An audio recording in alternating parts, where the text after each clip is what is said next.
Bonjour à tous, nous poursuivons avec la 7e Mishnah du 8e Pérek. La Mishnah nous enseigne ici à Kones et Yevimto. C'est à la suite des deux Mishnayot précédentes où nous allons voir ici un cas de celui Kones et Yevimto. Il se marie avec sa Yevama, c'est-à-dire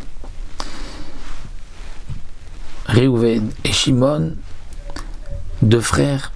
Réhouven est marié avec deux femmes. Réhouven décède sans laisser d'enfant. Shimon doit faire yiboum avec une des deux femmes de Réhouven.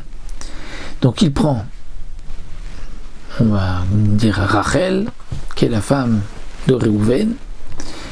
Il se marie avec elle, il fait yiboum. Ve'alchat sarata v'niset lacher. Et la deuxième femme de Réhouven, on va l'appeler Léa, elle a été se marier avec quelqu'un d'autre. Mais elle n'a pas fait Khalitsa, étant donné que sa rivale a fait Yiboum, elle n'avait pas besoin, elle, de faire Khalitsa. Le problème, c'est que Vinimtset Zot chez Aïlonit. Il s'avère que cette Rachel, donc la Yevama, qui s'est mariée, est Aïlonit. Si elle est Aïlonit, c'est-à-dire qu'elle ne peut pas avoir d'enfant, mais elle est considérée comme si donc le mariage qu'il y avait eu avec elle, avec Réhouven, s'annule automatiquement, rétroactivement, puisqu'elle est Aïlonite.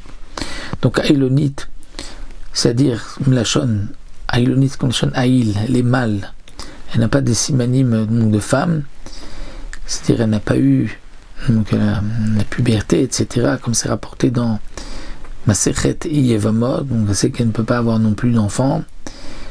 Et cette femme-là, donc ce mariage s'annule, et donc si son mariage s'annule, donc elle ne devait pas faire Yiboum, c'était Léa qui devait faire Yiboum, elle était la seule femme de Réhouven.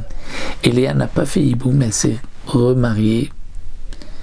Eh bien la Mishnah nous dit elle devra quitter son deuxième mari et ne pourra pas revenir aussi chez le Yabam, chez Shimon. Et tout ce qui est donc mentionné dans la 5e Mishnah que nous avons vu, qu'elle a perdu donc sa Ktuba, etc.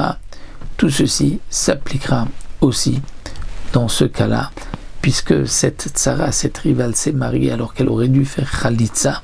Donc le deuxième mariage était interdit. Automatiquement, tout ce que nous avons vu dans la 5e Mishnah s'appliquera pour cette femme aussi.